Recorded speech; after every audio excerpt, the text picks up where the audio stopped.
This is the Detroit Sports Podcast Network.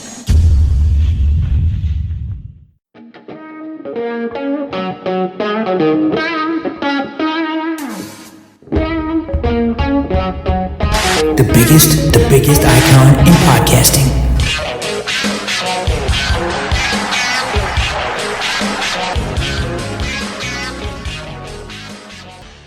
Welcome in, everybody, to this week's episode of the Doc and Jock Wrestling Podcast. It's another week. It's another set of WWE releases. We're going to get to that. The biggest star in AEW, or maybe arguably the biggest star in AEW, he may be going away for quite a while. We've got the lowdown on that. And a EVP of AEW deletes his Twitter? What? Is he soft? We're going to talk about that. Hey, we got to take a look back at what took place with Full Gear. We got to take a look forward with Survivor Series. Yeah, that's actually going on. Doc and Jock are going to discuss, was this even promoted? Did we even know? Neither one of us even realized we had a pay-per-view this Sunday. We're going to talk about all of that right here, right now, and doing it with me as always. He's the one. He's the only. He is the Doc, John Macaroon. What's up, cuz? Yeah, absolutely. When we were in our group message with Kenny, and it was revealed that Survivor Series is this Sunday, I didn't even know. To be completely honest, really, it's this Sunday coming off of Full Gear, a great pay-per-view, the Cowboy Shit Day on Wednesday. To be honest, cuz, my wrestling radar hit AEW hard this week, and outside of releases and bad news, I didn't pay attention much to WWE this week. Yeah, same deal. I thought AEW did a fantastic job with their Full Gear show. I think we were both just kind of in awe and both loved it. I got to watch it on replay. I ended up going to a comedy show Saturday night, so I couldn't watch it live and I couldn't take it in live with you. But you gave me a little bit of the lowdown, and I ended up watching it Sunday night. I ended up skipping Sunday Night Football to watch this game or to watch this pay-per-view, and I thought it was absolutely fantastic. I knew how it was going to end, and still, I was surprised every step of the way. That's how good it was. I thought Full Gear delivered in bunches, and I thought we had a bunch of great matches. Let's just kind of jump right into it. First off, kicking the show off, we had Shida and Thunder Rosa. They ended up defeating Nyla Rose and Jamie Hayter. This was the tag team buy-in match. Thought this was a really solid match. A match that I think was done so spectacularly well, and I think it sets up for a lot of stories going forward, was the MJF and Darby Allin match. I think we were both a little bit surprised with how this ended. Darby Allin ends up suffering the loss here as MJF goes into his trunks and pulls out his ring and clocks Darby Allin over the face. I was a little bit shocked at how that ended. I thought for sure MJF was taking the L here. It was a good match, absolutely. In regards to the match, Darby Allin took the L, and I think that both of us predicted Darby Allin to win the match, but MJF, look, you just see star written all over him. Darby Allin can take losses because of the fact that he's a worker. I'm curious to see how potentially moving forward they want to use Darby Allin and what feud next, because he kind of is in that wishy-washy, wins some feuds, loses some feuds. Everybody's really intrigued by his relationship with Sting. But I do think that, obviously he was a title holder, and now it's always interesting what happens after a character loses a title and loses a feud. What's next for Darby Allin? But MJF, man, to the moon, because what happened Wednesday was absolutely spectacular. Yeah, it was outrageous because now he's jumped into a storyline with CM Punk. We're going to see how that goes. That should be pretty awesome, really and truly. It was great the way CM Punk came down and basically no-sold MJF. Thought it was pretty well done. All right, next match that we had was Penta El Zero Miedo and Rey Fenix. They ended up defeating FTR. Now, in this match, I thought it was a great match. We thought both of us thought this was going to be the match that stole the night. But this was a fantastic match. Didn't steal the night, but it was great. Coming out of this match, a little bit of heat on Rey Fenix. During the match, looked as though Dax Harwood maybe got knocked a little bit loopy. There was a stiff punch from Rey Fenix. Rey Fenix has a history of working stiff in matches, and Dax ended up getting knocked out. If you recall, Cash Wheeler ends up rolling underneath the ring, throws on a green mask, jumps back into the ring for the pin. That was not necessary. There was a part of that was planned, but the way that kind of ended wasn't the way it was really supposed to end. They ended up going that route because Dax Harwood was basically knocked a little bit loopy. He was on the outside for quite some time and really couldn't get his bearings back. This was a really good match. Penta and Ray end up holding on.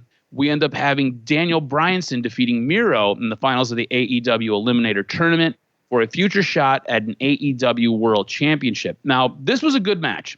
I think the most surprising thing, I don't think either one of us were too shocked by the result. I think we both thought both these competitors come out looking incredibly strong at the end of it all. What is a little bit surprising to me, and we'll get to this when we start talking about AEW, is Daniel Bryanson and basically his new character after this. There's a lot to get to with that. We're going to cover all of that a little bit later on in the show. Now, a match that ended up getting 5.5 stars from Dave Meltzer. Jungle Boy, Luchasaurus, and Christian Cage end up defeating Adam Cole and the Young Bucks, Matt Jackson and Nick Jackson, in a Falls Count Anywhere match. In this match, you end up seeing Jungle Boy go to that dark side, ends up doing a concerto on one of the Jackson brothers. I think it was Nick, if I remember correct. I get them confused all the time. Sorry.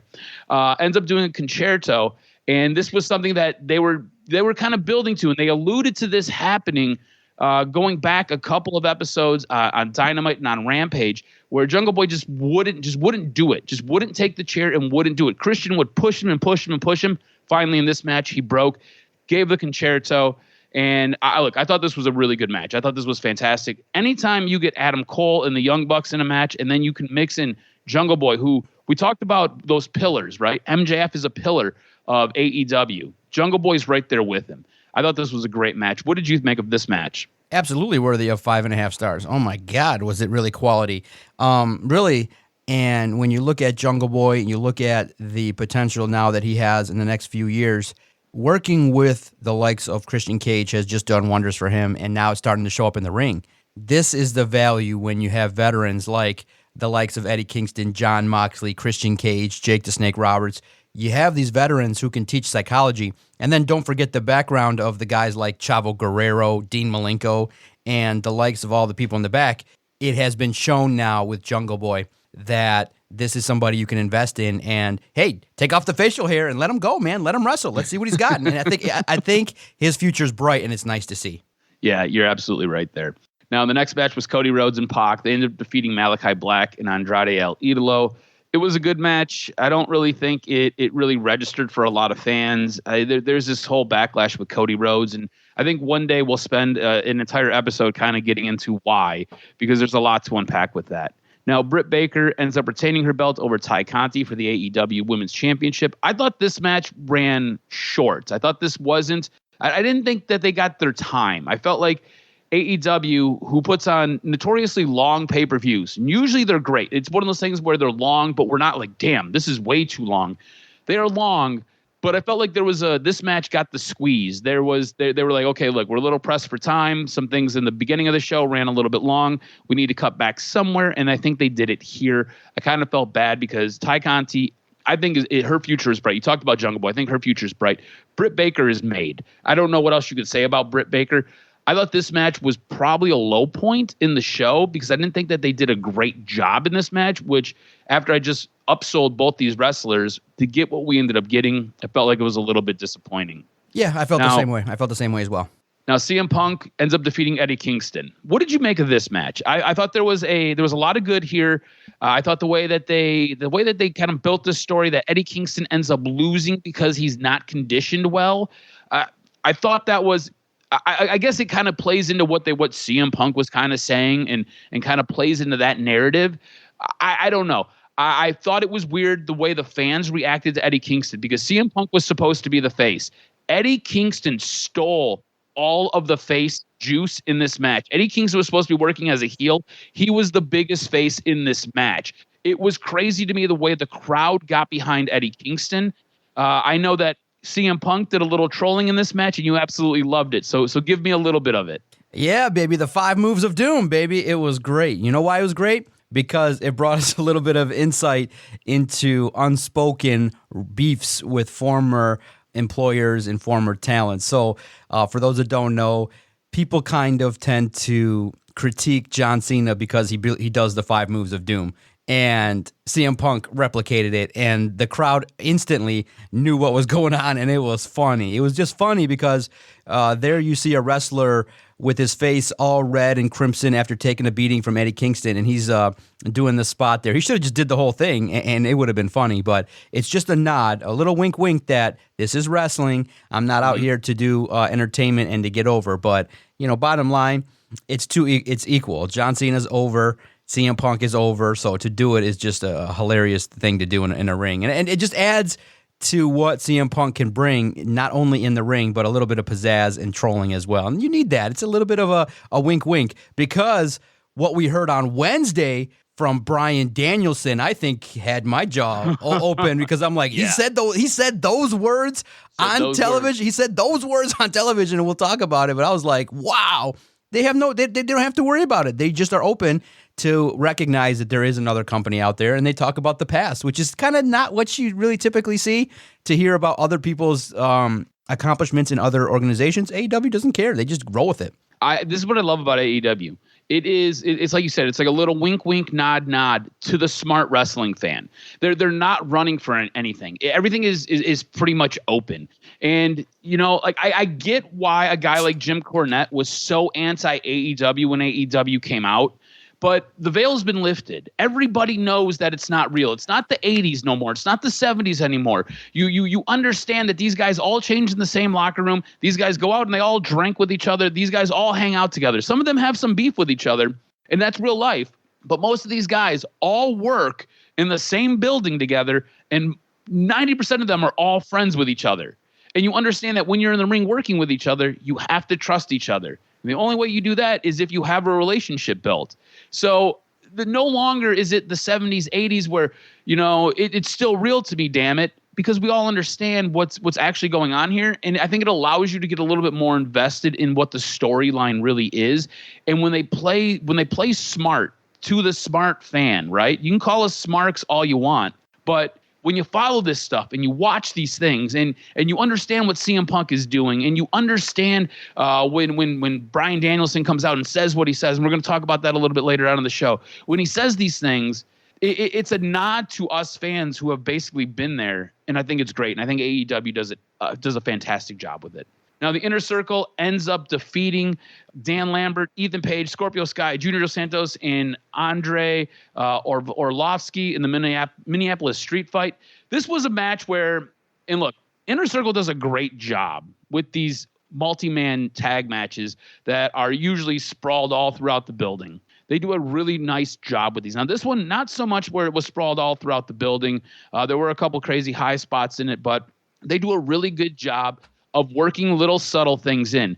Now, this was a Minneapolis street fight, so they had hockey sticks, they had skis, they had different things that pointed to basically Minneapolis's culture and things that were developed in Minnesota and things that were developed basically in the state. I thought it was a nice little tip of the cap, a nice little nod. Again, AEW works smart, and they do little things that, as long as you're paying attention and you don't have your face in your phone, you're going to get.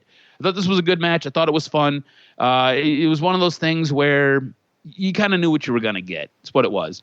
And this led us to the match of the night, in my estimation. I think this was absolutely fantastic. There was one match where got my undivided attention for the entire length of the match, and it was Hangman Page taking on Kenny Omega for the AEW World Championship. I thought Kenny Omega's entrance was great. I thought the way the crowd popped when Hangman came out was outstanding. I thought this match told a fantastic story, and these guys wrestling was unreal. And when Hangman ends up defeating Kenny Omega to become the new AEW World Champion, I thought this was the fitting cap on a story that has ran over 18 months long and is the longest story that AEW has told. Actually, it might even go back further than that. This goes back to when Hangman Page took on Chris Jericho, and I think it was JR who uttered the words, "One day he's going to be champion." It has basically been a build towards that, getting him ready for this moment. And I think he was ready for this moment. I thought it was a great match. I loved this match. This match right here doesn't quite hit the crescendo of the trifecta of Kenny Omega and Okada, but this is a match that is in probably my top 5, top 10 most recent wrestling matches, just because of the storyline that it told and the way that it built. It's really weird to me how, for myself, this is something I'm realizing as I'm kind of talking through this with you right now. I really get into the wrestling matches that have these long, drawn out builds, and there's a lot of nuance to it, and there's a lot of emotion packed into it. You know, I just talked about the Kenny Omega and the 3 matches with Okada. There was a lot going on in those matches, and then you got some of the greatest matches I think I've ever seen in wrestling with the trifecta that they had. Now, this storyline, again, it's almost a 18-month, 2-year, maybe a little bit longer build, and it sucks you in. And throughout all of this, Hangman's going through like real life things. Like he had a kid. Kenny Omega's going through like real life things. We're going to get to a lot of that later on in the show. So there's a lot going on here, and you're able to cap off a great story. And AEW did a great job. Instead of being like WWE, where something will kind of come up and they're like, okay, cool, we've got to do a quick about face and we've got to pivot hard and we've got to change the entire direction of a story. AEW was like, all right, cool. We can kind of divert off a path a little bit, but we're going to loop back around. We're going to come right back to this. And they did, and they paid it off, and I thought it was great. I loved this match. What did you think? I was very impressed. It told a good story. I think that everybody knew what was happening. Sometimes even though you know what the outcome and the result's going to be, to see the match, I think we knew that it was going to steal the show, and to have it in the main event was quality. I think the crowd was into it. They very much liked the match. And look, Hangman Page deserves to be the AEW World Champion. It's the perfect natural evolution. And what AEW has done really well, tip of the cap to them, is they've made that title really special, and the title change means something. That it's the passing of the torch from one guy to another, having Kenny Omega have a nice run with it, and then the way in which they told a 2.5-year story with the pandemic, with everything that was involved, with injuries, really spoke to the way in which AEW does storytelling. And I think that's what makes people really enjoy wrestling, is that you anointed somebody that you knew back in the day was going to be special, and now he's the AEW World Champion. He's got everything that you look for in the tools. He's got a good gimmick, got a good saying, got an interesting, presentation, and I think the company can really take advantage of an individual that's going to now have a really good run moving forward. Now the feuds start with the likes of Bryan Danielson and the next suitors who potentially are going to try and get the AEW World Championship. All right, so with the picks, I end up getting 8 out of 10, while you end up getting 6 out of 10. I extend my lead to 10-4. I've got a 6-point lead. Now, all that being said, there's a lot of ground you can make up this week when we go through our predictions for Survivor Series.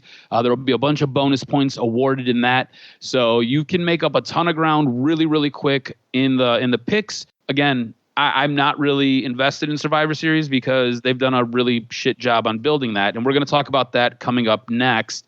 But before that, like I said, to open the show, another week, another round of releases for WWE. I believe these took place on Tuesday. We were basically sitting around. You end up sending me a message, and I was like, are you serious? I can't believe this. WWE recently releases more talent in the names of John Morrison, Tegan Knox, Shane Thorne, Jason Riker. A bit of a surprise. Like, he should have been released months ago for a whole bunch of racist shit that was posted. Drake Maverick again. Isaiah Scott, Top Dollar, Ashante, Adonis. Now, basically, all of Hit Row has been scrapped. Hit Row on NXT was one of the biggest things going, and then they get called up and they do a couple of spots. They end up breaking them up bit by bit and scrapping them. Some behind-the-scenes noise is that Top Dollar really rubbed a lot of people wrong, and they really were just kind of over it. They're like, yeah, we're good. You can go. You can move on. Your entire crew can move on. I think the biggest name getting released here is probably John Morrison. To me, that is shocking, because before Miz went on to do his Dancing with the Stars thing, you had a nice story kind of building here where John Morrison and the Miz, they end up breaking up, and then you were supposed to have them challenging each other. And to me, it never really felt like it got off the ground. It kind of felt like it was like pinned, and like, yeah, we'll come back to this when the Miz comes back. And it just never got there. So Taya Valkyrie released a couple of weeks ago. John Morrison now released this week. To me, bananas. The whole time WWE is crying poor, saying it's for budgetary reasons. And I think in our group message, Kenny put it best. And actually, I think Kenny put a tweet out, and he said, all these calls for budgetary cuts, Do you think Vince is taking a cut? Do you think any of these high CFOs or CEOs or anybody at the very, very tippy top are taking a cut? Nobody's taking a cut here. Yet guys are getting released the week of Thanksgiving for budgetary reasons. It's nuts to me. Absolutely nuts. And on top of that, these guys can't go work for 90 days. So they got to wait throughout the entire holiday season to be able to go and work to provide for their family. To me, that is absolute and utter BS. What do you make? Oh, man. It's just tough because when you do it like this, sometimes the seedy side of business comes out, and you got to look at potential read between the lines, okay? And I know wrestling fans sometimes don't tend to be really up on business, but potentially, and this is all speculation and rumors, you don't know, but potentially, now the family's been in this business damn near forever, and they've been through it all. Vince is, in the waning years of his life. They could be poised to now say, look, if somebody's going to come give us $2.5 billion straight cash, homie, would we take it? There could be a couple real big suitors that would want to have and own the WWE property. So if that's the case, then what you got to do is you got to start to get your books in order, as they say. And what that means is, yeah, we can say we made $256 million, but there's something in QuickBooks that everybody needs to know, and there's a P, and there's a slash, and there's an L, and that means profit and loss.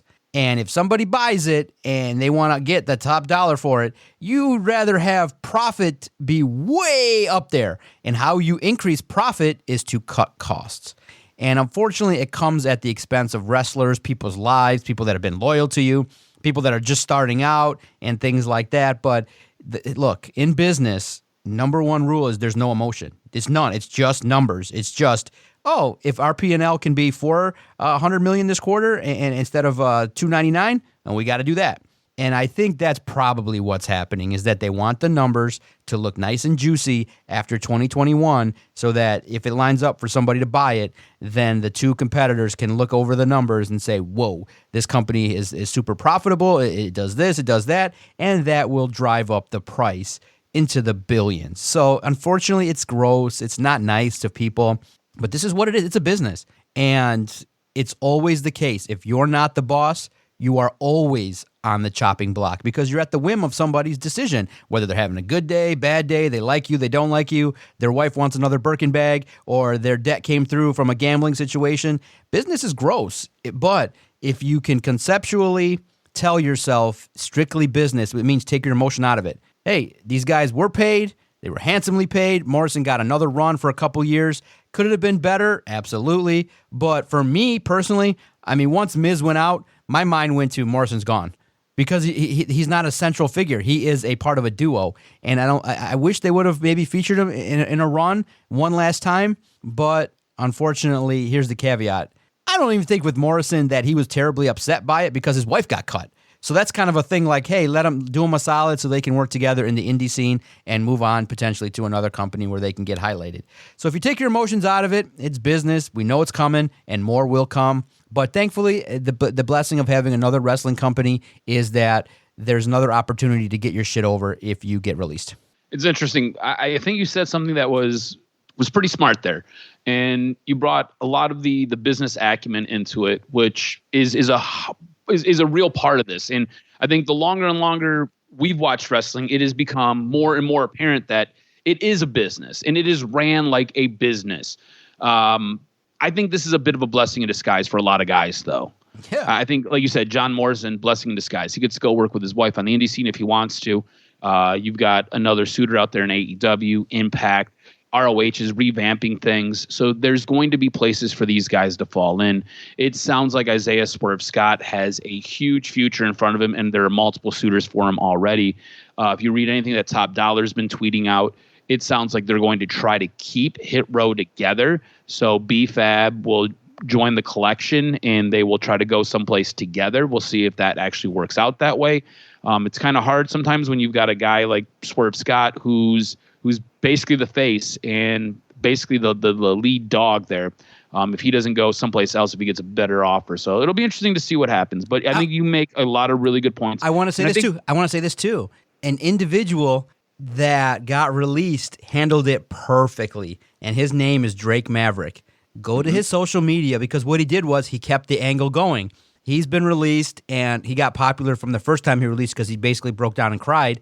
But this one had a little bit of a positive ending, and I will spoil it. At the end, you see him take off his WWE shirt in a moment of sadness. He's reflecting like, oh, man, okay, here, what's next? And then the phone rings, and he perks up. And you keep it going. It's continued. It's a continued situation in which you can have a storyline involved in your release. Masterful. Be like Drake Maverick. Handle your social media just like that. He's figured out a way to bridge that gap and to continue to tell the story, even though he's not part of WWE. Him and EC3 have figured out the internet and have figured out a way to continue to tell stories and to build interesting story arcs around not really being inside of a wrestling organization, which I think is great. One day, I think we will have to sit down and we'll have to kind of talk about maybe some potential suitors for WWE if they do happen to sell. I think that is a direction we should maybe take this program. One day. We got some time, but one day I think we should do that. I think you brought up a lot of stuff in what you just said. Now, we've already touched on it. Survivor Series is this week. What? Neither one of us realized this. I didn't realize Survivor Series was actually taking place until Tuesday night when I sat down to start to do some show prep for today's episode. I was sitting and I was like, holy shit, Survivor Series is this week? Like, what? Like, they've done such a bad job building to this. Is this been the worst build to a pay-per-view that you can remember? Yeah, because it felt like it built up on Monday. It was like, okay, we completed our team. Okay, that's what we're doing. And then Friday happened. It was basically a 2-week build, max. So, of course it was. It's thrown together in the midst of chaos. And it just didn't. I mean, I'm not terribly invested in it. I'll sit down and watch it at some point. But yeah, absolutely not a fan of how this one was built out. Yeah, look, the only match on this card that I'm really interested in is the Becky Lynch match versus Charlotte Flair, and that's just because I hate Charlotte Flair and I love Becky Lynch. Not Big E. They did a great job with that promo the other night on SmackDown. Basically ran it, and I'll be honest with you, I was in the middle of putting some clothes away. I stopped everything I was doing to watch that because I think Becky's great. Not Big E? Didn't intrigue you what happened Friday? So, yeah, the end of SmackDown I thought was fantastic. I thought the way that was done was so well. Let's just kind of jump to the very, very beginning of SmackDown, because I thought this was good storytelling. I thought this was really, really good. And if you're looking to kind of sell a bit of a pay-per-view, this is the way you do it. But you need to do stuff like this over the course of a couple of weeks, not basically the night before. So you have Xavier Woods basically called down to the ring by Roman Reigns and the Usos. And what ends up happening are the Usos end up destroying all of his King of the Ring gear, his chair, his scepter. They're going to break the crown. Roman's going to break the crown. And next thing you know, Xavier runs into the ring, gets jumped by everybody, only to have Roman Reigns put the crown on its side and then squash it like it's a Burger King crown in front of his face. And they just leave him broken and devastated. They end up going to the back, and he's limping around and crawling because he just got his butt whipped. And he basically says, I think it wasn't Charlie. It was, I forgot her name. But she asked him, like, what are you going to do next? He's like, I'm going to go to the ring, and we're going to meet Roman Reigns in the ring. So he goes down to the ring at the end of the show, calls Roman out, and Roman ends up telling the Usos, you guys stay back. I got this all by myself. Roman enters the ramp, walks down towards the ring. Next thing you know, you see the Usos get tossed out from basically Gorilla. And I thought it was great. And at that moment, I was like, yeah, Big E's coming through, baby. And then next thing you know, you see the biggest, meanest, angriest, most intense Big E I think I've ever seen in my life. Like arm veins popping. This dude was ready for war and looks like he's built for it. I was pumped. And then they just took it to Roman Reigns. In the end, I thought this was great. I thought it was great. And I thought it did a nice job setting up that feud. This is something that we haven't had over the course of the last couple weeks. And that's why going into this pay-per-view, I'm kind of like, this pay-per-view is totally neglected, completely neglected. And you did a good job with this one angle. But I'm going to be honest with you. I loved what took place, but I don't give a shit about this match. You know? Yeah, and especially given the fact that how do you end it? You know, do you keep it going? How do you do it where both people can get over? That's the tough part, right? Yeah. I mean, that right there, that's the problem I think I have with Survivor Series, right? Is there's really no good way to really get anybody over in these types of matches, in these types of pay-per-views, because how do you devalue your champion on Raw, and how do you devalue your champion on SmackDown? And we both know Roman's not taking that L, right? Like, that's not happening. Never happening. So, like, how do you do that? So what are you going to do? You're going to have one of those shitty matches where everything is basically like a DQ match? Like, you're going to have the Usos interfere? Like, nobody wants to see that. We want some finality. We want some closure on this stuff. So I just think these types of pay-per-views, they're really hard to do well, because you can't ever get the winner that you want. You can't ever get... You can't give the fans kind of what they're looking for, and that is some of that closure. And I just feel like this was a really poor job by WWE building out a pay-per-view. Let's skip over to AEW, and we talked about this a lot in our review of what took place with Full Gear. Now, Hangman comes down for his cowboy shit celebration, which was great. He was in his home state of Virginia. He was welcomed like a true champion. It was great. Dark Order's in the ring. He's in the ring, and basically says, "Look, Bryan Danielson won. He's my next competition. He's my guy." Bryan Danielson comes down, and it starts off really, really friendly. Starts off like regular Bryan Danielson, but in a drop of a hat, Bryan Danielson starts working heel, and it's like all the old heel trite tidbits. You know what I'm saying? Starts calling him out like, "You don't want to wrestle me tonight. You're this. You're that." And then he starts going into everybody in the Dark Order. So now basically Bryan Danielson, like a video game, he's going to work his way through the pecking order, and he's going to fight everybody in the Dark Order before he gets to Hangman Page. I thought it was pretty abrupt the way that Bryan Danielson started working heel. I don't think I'm a fan of that. I felt like there should have been a little bit more of a build, him kind of switching. Yeah, like an action taken, like a surprise or a big swerve kind of thing. Something, yeah, because to me it just kind of felt forced. Like, it feels like you're trying to force this story on us now, because you ended up with Bryan Danielson as the winner over Miro, and you've got Hangman, and that's cool. And like, this is going to be a good match. You don't always need a heel face to face off. You can sometimes have a face or a heel fight. Those stories don't usually work as well, and they're usually a little bit harder to write. But at the same point, if you want to turn Bryan Danielson heel, you could do this over the course of a couple of weeks. It's not like these guys are going to get in the ring next week and wrestle. You can do this over a long period of time. You know, there's different things that you could have done here. And I feel like creative just kind of hit a roadblock, and they're like, all right, so Bryan Danielson, you're turning heel. And he was like, all right. And he just kind of went out there and started cutting heel promos. It was weird to me how fast that happened. I didn't really like that. And it just, I don't know. I felt like it could have been done better. I felt like it could have been done different. And you mentioned it earlier. You said when he was cutting his promo on Hangman, he said some magic words. Tell us what your reaction was to those magic words that he said. He said, "When I won on WrestleMania, I fought the next day." And it was like, oh, he said it on television. It was cool. It was exactly like that. Yeah, it was really cool. It was like he said the magic words on television. Like he said WrestleMania on AEW. And I guess now it'll have the law of diminishing return as they keep referencing it, but it was cool to hear it because of the fact that that's the angle he took. But I mean, it's played out. I'm the fighting champion. I mean, that's been used like 50 million times.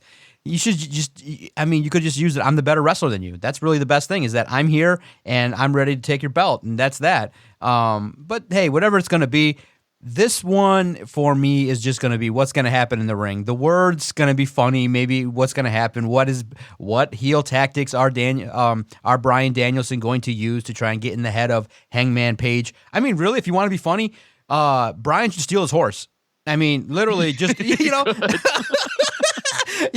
just something crazy like, Hangman's really attached. Start telling the story of his bond with whatever. I don't know how much, to be honest with you. The cowboy entrances have been referenced and things like that to the T, but maybe you start dropping little hints that Adam is really close to his horse, and all of a sudden the horse is not there. And that's cowboy shit, is to fight for the honor of your horse, bro. You got to do what you got to do, and you got to whip the guy's ass. I think that'd be cool as hell. If all of a sudden, in a couple weeks, Danielson's riding the horse.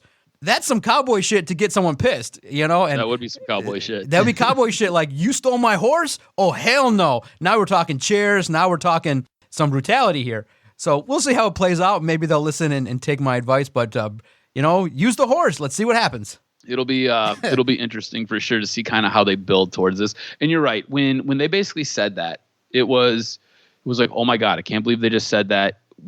Like, is this even allowed? Just because when was the last time we've had something like that? We haven't had something like that happen in forever. So I thought it was a really good Dynamite. I thought Dynamite was fantastic. I think your words specifically were, man, that was a really quick show.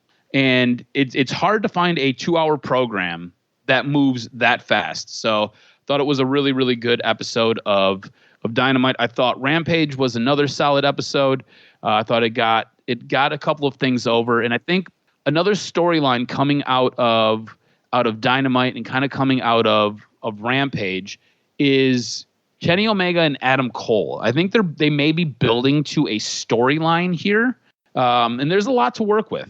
If you go back to when Adam Cole was in ROH and he was doing things in New Japan, if you remember the way he was basically jumped out of the Bullet Club, it had a lot to do with what was going on with Kenny Omega, had a lot to do, at the time Kenny Omega was the leader of the Bullet Club, had a lot to do with the Young Bucks. So really, really interesting.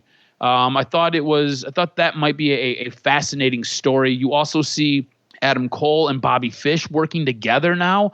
Some of that undisputed love from when they were in NXT. So that might be a little bit of a divide, as Adam Cole has now basically brought somebody new into the Elite. And we'll kind of see how all this kind of shakes out over the next couple of weeks. But overall, I thought AEW did a fantastic job with both programs. I think that what ends up happening is with Rampage usually is a little bit of a miss for me. It's a fast hour and it's an okay hour, but it doesn't hit the same way that Dynamite hits. And I'm not sure if it's because it's only an hour long, and I'm not sure if it's just because of what we're kind of given. It just kind of feels like it is maybe a little bit too fast and doesn't necessarily build the right way. What are your thoughts on Rampage recently? I've enjoyed it. Yeah, absolutely. It's kind of like starting to have that feel of main event where the matches are okay, but you not really have to care. It's always good to see CM Punk and things like that. It's just not must watch. It's just not for me something that you have to see. You can get a quick recap of everything. An hour, it behooves the point that our wrestling programs really don't hit the mark. Just add 2. And especially if the wave of new talent, try to scratch and claw to get everything that you need to get that second hour. You have so much, you could add 4 more wrestlers and you potentially could now fill in a second show.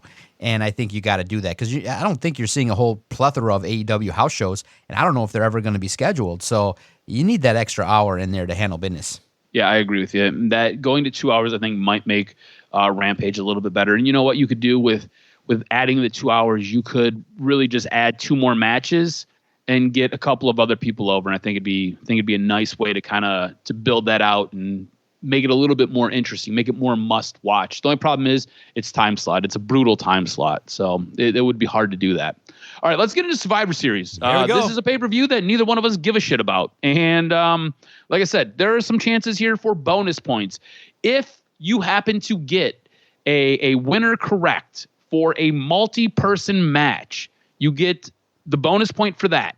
So you get to pick the team, and then if you pick the winner of whatever team who is the last person standing, you get a bonus point. So there's a way for you to get a point towards the collection, and then there's a way for you to get a bonus point, which will count as 1 towards your overall total. Right now, I'm leading you 10 to 4. I've got a 6-point lead. So you can make up a ton of work here. Let's kick this bad boy off with the 5-on-5 Women's Survivor Series match. You've got Team Raw taking on Team SmackDown. So what I want to know from you is, will Team Raw win or will Team SmackDown win?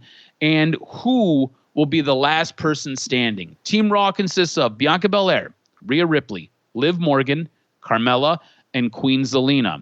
A little bit of infighting with some of this stuff going on here. Now, Team SmackDown consists of Sasha, Shayna Baszler, Shotzi, Nia, and Toni Storm has recently been added to the mix.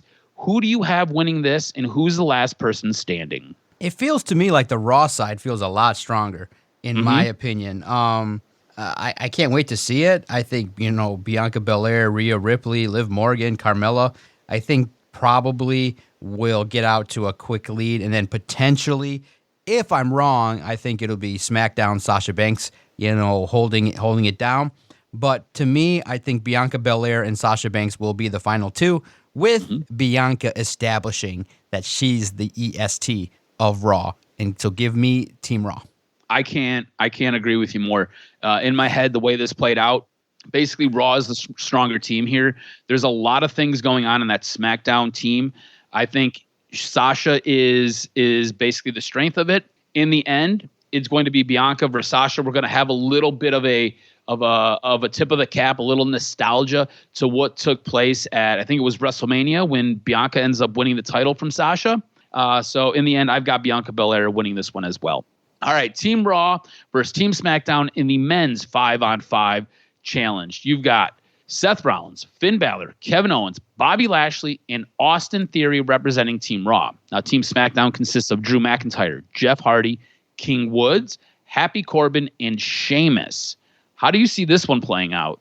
Yeah, as I look at the roster here, it's really cool to see Xavier Woods be part of it and things like that. So, I mean, just on the surface, as you were reading it, it looks like the feud that could play out that's been established already is Drew McIntyre and Bobby Lashley.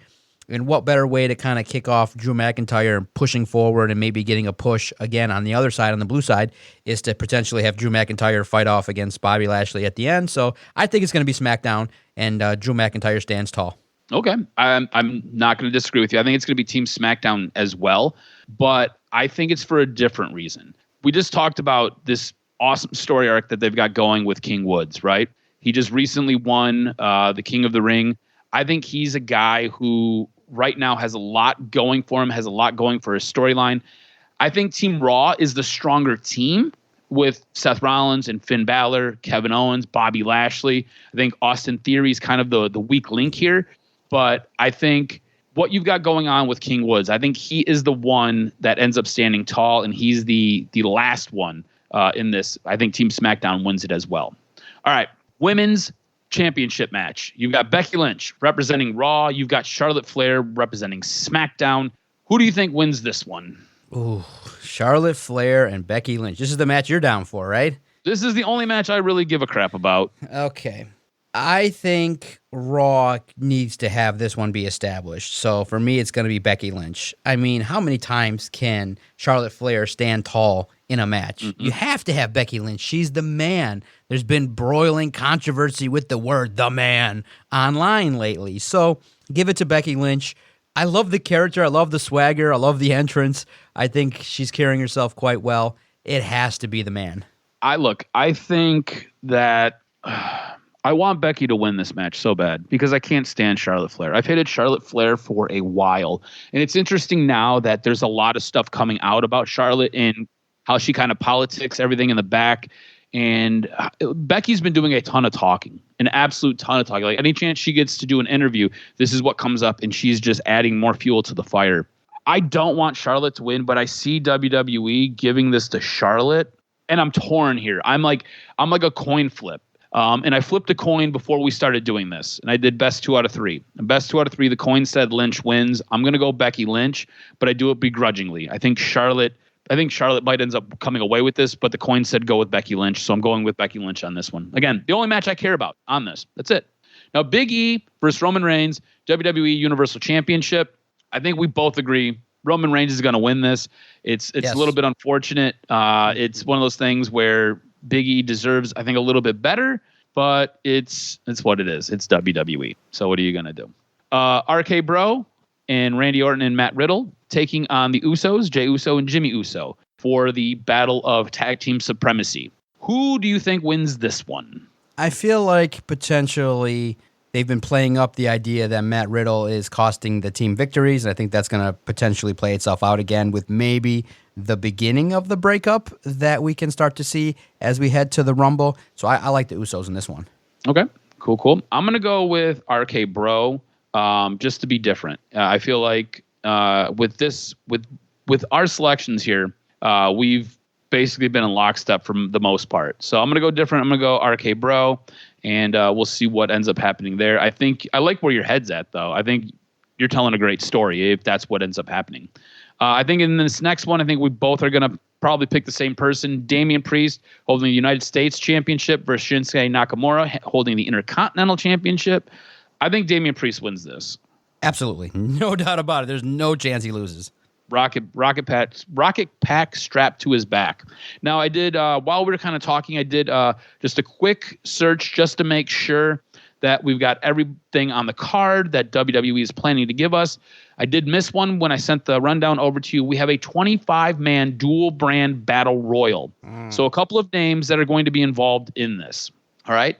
You've got Sami Zayn. You've got Humberto Carrillo. You've got Garza. You've got Apollo Crews. You've got Shelton Benjamin. You've got Dolph Ziggler. You've got Bobby Roode. You've got Jinder Mahal. You've got AJ Styles, Omos. You've got R-Truth. You've got the Viking Raiders. You've got the Street Profits. You've got, it looks like Mace, or no, that's T-Bar. And you got Ricochet. You also have Cesaro involved in this. Who are you picking? You can just pick anybody at random. I'm just picking AJ Styles because I just want to see him win. I think that'd be great. So the brand supremacy, baby. Why not? All right, so you're going to go AJ. I'm torn between Cesaro and Jinder. Just throwing it out there. I'm not even sure. We'll go Cesaro. Okay, very nice. Nice. Those that survive the cuts get thrown in a battle royal. AJ Styles That's right. and Pretty Bobby much Roode in battle royal. Cesaro. Come on, dude. So poor. All right, so real quick, just to give a quick recap, we both got Team Raw with Bianca Belair being the last one standing in the Women's Survivor Series match. We both have Team SmackDown winning the Men's Survivor Series match. You have Drew McIntyre retaining or being the last man standing. I've got Xavier Woods being the last man standing. We both have Becky Lynch. I do it begrudgingly. We both have Roman Reigns. In the SmackDown Supremacy match, you've got the Usos. I've got RK Bro. We both have Damian Priest. In the 25-man Battle Royal, it's a crapshoot. You've got AJ Styles. I've got Cesaro. We'll see what the hell happens.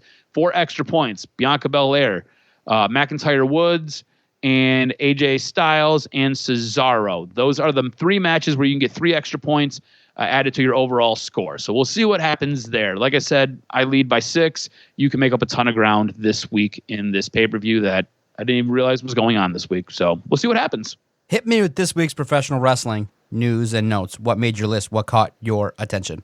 All right, so some big news on what's going on with Kenny Omega. Former AEW World Champion had a set of medical evaluations done on Wednesday, per Dave Meltzer of the Wrestling Observer Radio. Now, Kenny Omega has been working through several issues in recent months, including a torn labrum in his shoulder, knee injuries, abdominal injuries, and hernias. Omega also revealed recently that he's been wrestling with vertigo for the past 3 years, noting that since 2018, he's had to learn to wrestle in a spinning ring. That's freaking crazy to me. That's absolutely bonkers. And if you think about it, the level of performance that he's been giving you has been really good, right? But we've talked about it here on this podcast. It's not been that level that he had or that he sustained when he was in New Japan. And that might be part of the reason why. When you're wrestling with vertigo and the ring is spinning around in a circle, how do you not throw up on yourself every time you're out there? I'm not really sure, but that explains a ton. Meltzer explained that after the evaluation, it's going to be decided whether or not Omega will be taking some time off from wrestling. Omega was reportedly set to have a break, but chose not to in order to finish the storyline with Hangman Page. Now, Omega has wrestled 32 times in 2001 already. Working matches for AEW, Impact, and AAA. He still holds the AAA Mega Championship, most recently defeating and defending the gold against Andrade El Idolo at Triple Mania in August. Now, since this report, Omega is going to be sidelined. He is going to take the time off to heal up and get better. He's going to be off for a couple of months. With a torn labrum, if he has surgery on that, that is usually a 4 to 6 month return, and that is still working through a lot of issues and getting a ton of physical therapy done on it. If he has hernias are going to usually take 6 to 8 weeks, and then you got to kind of ease your way back in from there. As far as his abdominal injuries, I'm not sure what all that consists of. And knee injuries, if it's an ACL, if it's an MCL, those things can take a ton of time. So we'll see what happens. He's going to be sidelined and be on the shelf for a little bit. That's why we say when he comes back, you could have a match with Adam Cole kind of kicking things back off. It'll be interesting. Now, AEW star and EV Cody Rhodes suddenly deleted his Twitter account on Monday, November 15th. Cody has been a polarizing figure with AEW's fan base in recent months, with him receiving mixed, if not mostly negative reactions on Dynamite and at AEW Full Gear. Speaking on the Busted Open radio, Rhodes revealed that he has moved over to Instagram, noting, "Yesterday was my last day on Twitter because of the amount of sniping and negativity on there. I just moved everything over to my Instagram, but I don't even get mad at it because they had X amount of years, 2 decades, where that was their only product." So I think he's taking a bit of a shot at WWE there. Just a little bit of a snippet that I ended up getting in the report that I read. Now, WWE is reportedly making a big play to re-sign NXT star Johnny Gargano before his contract expires. According to Dave Meltzer of the Wrestling Observer newsletter, Gargano's contract is set to expire on December 3rd. And while he has not re-signed yet with WWE, they're pushing very, very hard to keep him. Meltzer also added that WWE has made a very strong offer with an eye towards keeping him in the company for a very long time. And that's going to do it for this week's wrestling news and notes, my brother. Make sure you follow Adam on Twitter at AdamRSTROZ. Follow the network at Detroit Podcast. If you're watching the Survivor Series, anything pops off, feel free. Send those GIFs, send those updates. We'll be watching and passively talking about the pay-per-view, seeing what's happening all throughout. Make sure if you've agreed or disagreed with anything that you've heard, hit us up. We'll listen. We'll debate. That makes watching wrestling with the community very fun. And anywhere that you listen to your favorite podcast, make sure you just hit and find Detroit Sports Podcast. And when you hit that subscribe button, our daily content will find you. Thanks, everybody, for downloading another episode. Podcasting time is over, breaking down wrestling. I look forward to it next week as we see how we did in regards to the Survivor Series. It's going to happen. They threw it together. People bought tickets, and it's going down. Let's see how it kind of shakes out as the brands battle each other out, as they have for the past couple years. Thanks, cuz. Let's talk soon.